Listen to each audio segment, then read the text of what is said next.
The only thing better than watching MCU movies is speculating on Marvel's biggest what-if questions. What if a hero had taken another path? Or what if key events in the MCU's past happened just a little bit differently? Well, we don't have to wonder anymore because a new animated show on Disney Plus will soon answer all of our biggest what-if questions. We're super excited for this show because it can show off so many interesting stories and situations that we're likely never to see in live action. Today's video is all about the most plausible scenarios we're likely to see on the show and how exactly these events would play out. Let's get into it right now.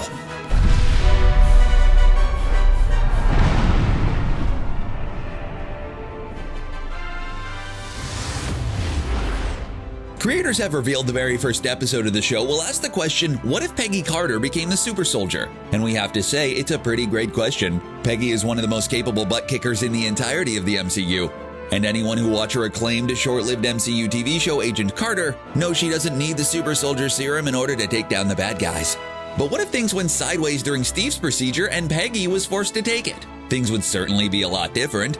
The biggest probably would be the still skinny Steve being sent home with a thumbs up and a small participation trophy. With Peggy as a super soldier, we wouldn't have a Captain America, but rather a Captain Carter, because come on, that accent would be a dead giveaway. How would the rest of the story have played out if Captain Carter was the one to take on the Red Skull? We're not saying Steve didn't do a good job, but we can't help to think if Peggy Carter were a super soldier, she would have beaten Red Skull in half the time, plus not have been forced to take that icy plunge, even though if she did, we don't think Peggy would have hesitated for a second to make the sacrifice play. Although Loki's plan of dividing the Avengers before they ever came together spectacularly backfired in his face, we can't help but wonder what would have happened if his plan actually worked and the heroes stayed separate from one another. Obviously, the biggest thing we would miss out on is the massive Avengers Assemble scene in Avengers Endgame, and how much that made us bawl and cheer like babies. We don't want to imagine a world without it. But what if the Avengers never assembled? Could the heroes have worked separately to repel the alien invasion in the first Avengers movie if they weren't working together? You know, we're kind of on Team Earth on this one. Sure, teamwork is nice, but even if they weren't working together, we still have to think that the heroes were smart enough to still beat Loki. Earth had a Hulk, and as we saw, puny gods and Hulks don't mix all that well. The only thing that we would say is there would have been a lot more casualties, perhaps even the total loss of New York when the government launched that missile. So yeah, it was in everyone's best interest that they assembled.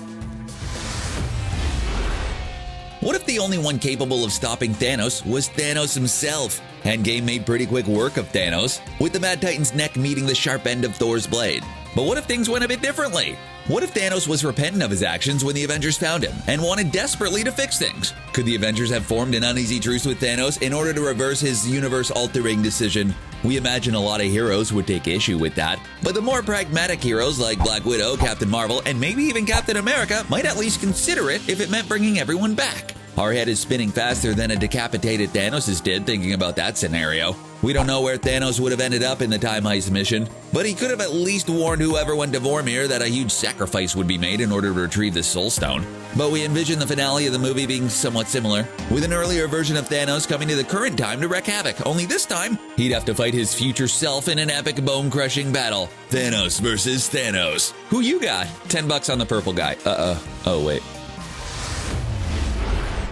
Both Captain America and Bucky Barnes met icy ends during World War II, only to be rescued and brought back later. But what if both of them actually survived World War II? Well, first things first, we think that Steve would have gotten to have his dance much sooner with Peggy, and that makes our hearts feel much better, but logically, what would they have done after the war? We imagine Bucky would have remained a soldier and probably would have joined the Howling Commandos permanently, working hard to disband Hydra's evil efforts after the war. Steve is a different story though. Although with his insane power levels, he would have been vital in the field, we can't help but think that he would have eventually worked his way up to be one of S.H.I.E.L.D.'s top executives, or maybe even its director. But the question is Steve too noble and righteous to take such a leadership position? Or do you need someone like Nick Fury who's more pragmatic and cold to make S.H.I.E.L.D. successful? It's a big question, but of course the biggest problem it creates is that it means the Avengers won't have a proper Captain America in the present, and that certainly would have been disastrous for some of those world-ending events. Almost from the beginning, the war between Bruce Banner and the Incredible Hulk has been an intense one. Both sides fighting for control, with Bruce Banner being one of the smartest men on the planet, while the Hulk is a savage fighter with almost immeasurable strength. But what if it was the other way around? What if Bruce Banner was the more savage and simple personality, while the Hulk was the smart one? That would frame this dilemma much differently. Before Avengers Endgame, it was a situation where Banner was always afraid that the Hulk would take over and destroy everything. But if Banner was the more savage one, then it would be a scenario where we want the Hulk to break out more. The Hulk's brain and brawn would already be in one body, but the problem would be that every time the Hulk turned back into Banner, he would turn into an angry middle-aged white dude who wants to grunt and smash everything in sight. It would definitely be a tough situation because although Hulk would be the preferred personality, the savage Banner would be the dominant aspect and have to be handled more delicately by the other Avengers. We'd like to think that at the very end, when Loki tried to save his brother's life and take out Thanos, that the God of Mischief was finally worthy of wielding Mjolnir. Of course, we'll never know as Thanos promptly choked the life out of him. But what if Loki was worthy of wielding Mjolnir much earlier, like way back in the first Thor movie? Because we have a question. By what standard do you have to be worthy in order to lift Mjolnir? Because from Loki's perspective, he's probably very worthy. Sure, he's a little power hungry, but by trying to wipe out the Frost Giants completely through deceit and trickery, he's just following Odin's advice, who said, "A wise king does not seek out war." And in the end, you see Loki was just trying to impress Odin and earn his love, and was utterly heartbroken when he wasn't accepted. Sure, his motives and plans lean toward the dark side, but what if the standards of worthiness were just a bit more lenient? What would Loki have done if he could have wielded Mjolnir? At first, we'd be afraid because he'd cause serious damage, but with more thought, we'd like to believe that Loki would use the hammer to become his own sort of hero. One of the most exciting announcements about the upcoming solo Thor movie is that not only will Natalie Portman's Jane Foster return, but she will become worthy enough to wield Mjolnir and become her own version of Thor. That promises to be one wild adventure, but what if Jane Foster had discovered her worthiness earlier on in the franchise? It could have saved Thor the Dark World from being one of the weakest entries in the entire MCU. Just kidding, probably not. There was a lot wrong with that movie that even Jane wielding a magical hammer couldn't fix, but it's fun to think about. If Jane had discovered her worthiness earlier, we think she would have made some great internal drama for Thor. The God of Thunder has always struggled with the idea of being worthy, so imagine if someone close to him was suddenly deemed worthy also. Also, would they share Mjolnir in battle? Although that would be awesome to see, we think it would have caused Thor to question himself even more. Avengers Endgame ended with Thor relinquishing his king status to go off and find himself. We think if Jane discovered her worthiness earlier, Thor would have come to that conclusion a lot sooner. But would he still be Fat Thor? That's the big question. Nick Fury has always been shrouded in secrecy. It was once said that his secrets have secrets, and it's been shown time and time again that he likes to play things close to the chest. And hey, we can't really blame him. If we got our eyes gouged out because we were trying to be cuddly with an alien cat creature, we'd be less forthcoming about our past too. So it wasn't exactly surprising that he faked his death in Captain America the Winter Soldier. You know what would have been even more shocking than his surprise resurrection? If he had in fact stayed dead to begin with. But what would the S.H.I.E.L.D. landscape in the MCU look like if the one-eyed super spy wasn't around anymore? Fury was vital in stopping Alexander Pierce, but let's just say that Team Cap managed to stop him. Captain America separated himself from S.H.I.E.L.D. a bit after his faith was shattered in the system, but if Fury was actually dead, would this have inspired Captain America to step up and take on the director job? We think it's plausible. You know the old saying, if you want something done right, you gotta do it yourself. And Cap could have rebuilt S.H.I.E.L.D. the right way. You know, without all that Hydra influence. Although there were major red flags surrounding Hawkeye throughout the Avengers Age of Ultron, in the end it was the newly introduced Quicksilver who ended up biting the bullet. Well, biting the bullets. The speedster sacrificed himself to save Hawkeye and a civilian while earning the award for shortest stint as an Avenger. But what if Quicksilver survived the fight against Ultron? Well, for one, our biggest question would be if he had kept his accent, or if he had lost it between movies like his sister. We have a working theory that the producers offed his character in order to help Elizabeth Olsen not have to do that accent anymore. But we guess bigger picture, there would be better implications to Quicksilver surviving. For one, a speedster on the team increases the team's power tenfold. Good luck Thanos grabbing that Infinity Gauntlet, because Quicksilver just ran all the way to Argentina with it in a blink of an eye. But the downside is if Quicksilver survived, then maybe Scarlet Witch and Vision wouldn't have their quirky, odd relationship, and against our better judgment, we're rooting for those two. So maybe it's better off that Quicksilver didn't survive Ultron. Ultron spent all of 3 seconds on the internet and decided that humanity was a scourge and needed to be erased permanently. That's fair. Have you seen the internet lately? It would drive anyone crazy. But what if the homicidal Ultron wasn't corrupted and actually worked in the way Tony Stark and Bruce Banner intended? This is an interesting one because Tony was so adamant about making a shield for Earth because he knew deep down that Thanos was coming. So the big question is, would Ultron have been enough to change the tide of Infinity War? Thanos' Black Order basically waltzed into Earth and plucked Doctor Strange away without a second thought. Maybe if Ultron was around and Tony's security system was effective, it would have blasted Squidward out of the sky before he ever stepped foot on our planet. So although it would have stopped alien threats, we think it would have just fractured the Avengers even more. If Ultron survived and kept growing smarter, what made him different than Project Insight from Winter Soldier, sussing out potential threats before they even become threats? Yep, we can imagine Iron Man and Cap fighting heavily over this issue, so thankfully Ultron went bad. Now there's something we never thought we'd say.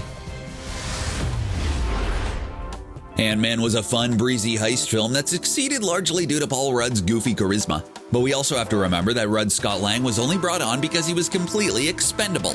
Janet Van Dyne was seemingly killed when she went subatomic in the Ant-Man suit, and it made Hank Pym afraid for his daughter's life. The two had a falling out over Hank being secretive about Hope's mom's death, and even though they patched things up, it still wasn't enough for Hank to let Hope use the Ant-Man suit. Hank was much more comfortable letting some patsy experiment and risk his life. Enter Scott Lang. Sure, Scott was a skilled thief, but seeing how capable Hope seemed to be in Ant-Man and the Wasp, we can't help but wonder if she would have done a better job taking down Darren Cross than Scott. If Hank trusted Hope, then they never would have brought Scott on board.